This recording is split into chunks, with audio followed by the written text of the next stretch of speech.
Welcome back to The Virtual Psychiatrist. I'm Lauren Tapster, and as always, I'm joined by Lucas Evergreen. Today, we're diving into a story that's as much about survival as it is about medicine.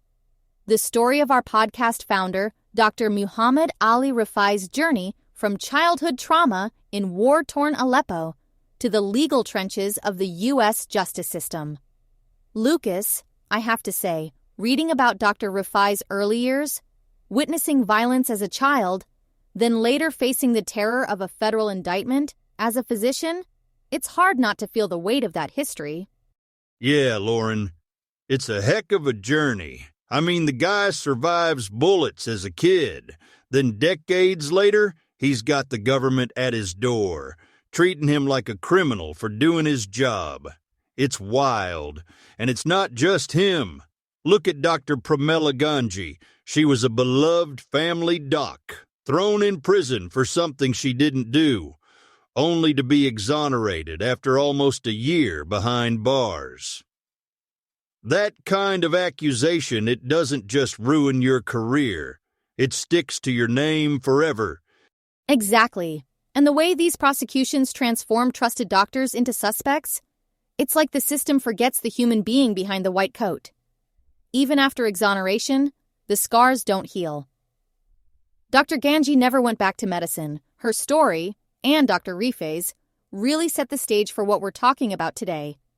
How the justice system can turn healers into defendants, and what it takes to survive that kind of ordeal. You know, Lauren, it's not just about individual cases. There's this bigger shift. Medicine's gone from a sacred calling to a legal minefield. The Hippocratic Oath, which used to be about compassion and service, is now almost a legal trap. Dr. Rifai talks about how the oath's spiritual roots have been replaced by checklists and compliance. And if you step outside those lines, even for the right reasons, you're suddenly a target. Right, and it's not just theory. Dr. Stuart Gitlow's case is a perfect example. The guy's a national leader in addiction medicine, and one morning, the FBI's at his door, raiding his office. No charges, no wrongdoing found, but his life is upended. And the trend is national. Doctors are being prosecuted not for harming patients, but for making judgment calls that don't fit bureaucratic norms. It's like the system's lost sight of what care actually means.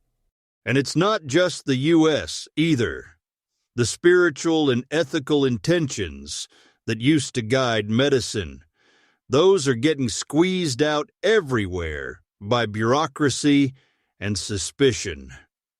It's a dangerous place for any doctor who still believes in the old ways of healing. So, how do these investigations even start?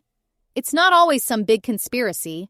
Sometimes it's as simple as a patient complaint or a billing audit. Dr. Richard Paulus's story is a cautionary tale. He was a top cardiologist, then one complaint led to audits, then a full-blown criminal case. He spent years fighting, lost his license, went to prison, and only after a decade did the courts finally clear him. The trauma of a government raid, the way it can upend a clinic overnight, it's something every practice needs to be ready for, even if you think you're doing everything right. Yeah, and the advice is clear. Have a compliance plan. Know who talks to the agents and get legal help early. Because once the government's involved, the clock's ticking against you. And the emotional toll. Man, it's not just paperwork. It's your whole life on the line. Here's something I wish more folks knew. Never talk to law enforcement without a lawyer, even if you're innocent. Dr. Michael Barami kept his mouth shut, followed his attorney's advice, and it saved him. But Dr. Titus, he thought honesty would protect him. Talked to investigators, and his own words got twisted into a conviction. It's brutal, but silence is your best friend in these situations. I've seen this in my own PR work. I once told a physician client to stay silent and later found out it saved his career. The Fifth Amendment isn't just a technicality, It's a lifeline. And the government will use anything you say, even innocent comments, to build their case. It's counterintuitive, but in these moments, saying nothing is the most powerful thing you can do. Let's talk about how the government actually builds these cases. It's not just people anymore, it's algorithms, behavioral analysis, and AI. Agencies are using data to flag outliers, but that just means anyone who doesn't fit the average. And once you're flagged, confirmation bias kicks in. Every action, every chart gets interpreted as evidence of guilt. The presumption of innocence? It's eroded by the time the agents show up. You know, it reminds me of bird watching, actually. When you're out in the field, you're looking for patterns. But if you're too focused on finding something rare, you start seeing it everywhere, even when it's not there. The government's scrutiny works the same way. They're so sure they've found a bad doc that they twist every detail to fit the story. And the negative halo effect. One mistake, one complaint, and suddenly your whole career is painted as criminal. Oversight used to mean peer review, doctors checking each other's work. Now it's punitive enforcement. The OIG, for example, has shifted from evaluation to aggressive raids. Dr. Rifai's own clinic was raided, and the fallout was devastating, not just for him, but for his patients and staff. The system's supposed to protect, but when it overreaches, it destroys trust and care in the community. And the reforms Dr. Rifai proposes are so basic. Bring back empathy, clinical input, and due process. Make sure investigations are reviewed by actual clinicians, not just data analysts. It's about restoring the human side of medicine and making sure oversight doesn't become a weapon. When you're facing federal charges, your lawyer is everything. But not all attorneys are created equal. You need someone with real experience in healthcare law, someone who's actually taken cases to trial. Dr. Rifai credits his survival to litigators like Paul Hetznecker and Ronald Chapman, people who know how to challenge evidence, prosecutors, and public perception. And you have to be careful. There are predatory lawyers out there who'll take your money and push you to plead, just to avoid the hard work of a trial. Picking a defense lawyer's like finding a rare bird. Hard to spot, but worth the wait. You gotta check their track record, ask tough questions, and make sure they're not just selling you hope. And once you find the right one, you have to be honest with them, even about the stuff you're not proud of. That's the only way to build a real defense. Prosecutors have a ton of power, not just in court, but in the media. They can shape public opinion with a single press release, stack charges to intimidate, and push plea deals that most people can't refuse. The stats are staggering. Over 97% of federal convictions never see a trial. And even if you're exonerated, the cost is immense. Just look at Senator Ted Stevens or Dr. Paulus, full acquittal, but their lives were still torn apart. It's psychological warfare. The threat of decades in prison, the pressure on your family, the public shaming. It's designed to break you before you ever get to court. And even if you win, the damage to your reputation and career can last forever. It's a system that needs serious reform. This is where the rubber meets the road.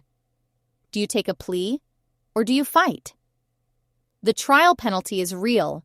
If you go to trial and lose, the sentence is way harsher than if you just pled guilty. But some doctors, like Dr. Pompey, Dr. Bothra, and Dr. Kausa, chose to fight. They won, but not without scars. Years lost, reputations damaged, finances destroyed. And for everyone who wins, there are others who collapse under the pressure and plead, even when they're innocent.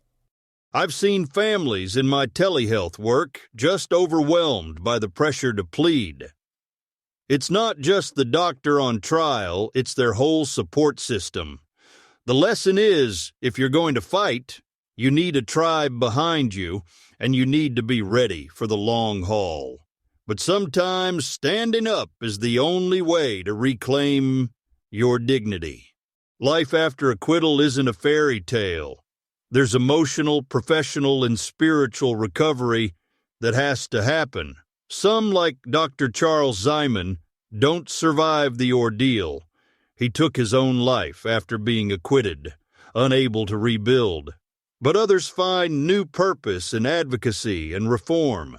The need for systemic change is huge. AI-driven prosecution, data integrity, legal safeguards. Justice, like a rare bird, only flourishes if we fight for its habitat. It's about more than just one case. It's about making sure the system doesn't keep chewing up good doctors, reforming how we use data, how we investigate, and how we support those who are wrongfully accused. That's the next battle. And it's one we all have a stake in. One of the most important things for physicians facing legal battles is community. Peer support groups, professional associations, these are lifelines.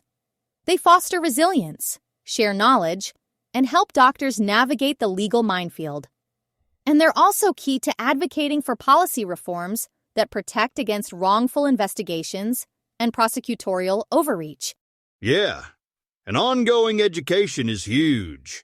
Doctors need to know their legal rights, best practices for documentation, and how to make ethical decisions that stand up in court. It's about prevention as much as defense. The more we can build these networks and keep the conversation going, the stronger the profession will be. Peer support and mentorship aren't just nice-to-haves, they're essential. When doctors share experiences and strategies, it builds emotional armor for the next crisis. And medical associations need to step up, pushing for transparent review processes and independent oversight to protect against wrongful investigations. And education can't stop at med school. We need comprehensive modules on legal rights, documentation, and ethics built into continuing education. It's about creating a culture where doctors are proactive, not just reactive, when it comes to legal vulnerability. Systemic change means more than just tweaking policies. We need independent oversight bodies within regulatory agencies to review investigations impartially. Standardized protocols for documentation and ethical decision-making should be part of every doctor's training from day one. And a national coalition, doctors, lawyers, patient advocates, needs to lobby for legislative reforms that safeguard against the criminalization of care. It's about building a firewall between clinical judgment and prosecutorial overreach. If we can get everyone at the table, healthcare, law, patients, we can start to shift the culture from suspicion to support. That's how you protect the future of medicine. So, what's next? We need a nationwide campaign to raise awareness among physicians about their legal rights and the importance of meticulous documentation, webinars, workshops, online resources. Get the word out and bring together medical and legal experts to develop standardized protocols that can be integrated into med school and continuing ed. And don't forget independent oversight bodies. They're crucial for ensuring due process and preventing abuse of prosecutorial powers. If we can get these strategies in place, we can start to turn the tide, protecting doctors, patients, and the integrity of care itself. That's a wrap for today's episode. Lauren, always a pleasure to dig into these tough topics with you. And to our listeners, thanks for joining us on this journey. The battle for justice in medicine isn't over, but together we can keep pushing for change. Lauren, I'll see you next time. Thanks, Lucas. And thanks to everyone listening. Stay tuned for more stories from the front lines of medicine, law, and justice. Take care, everyone.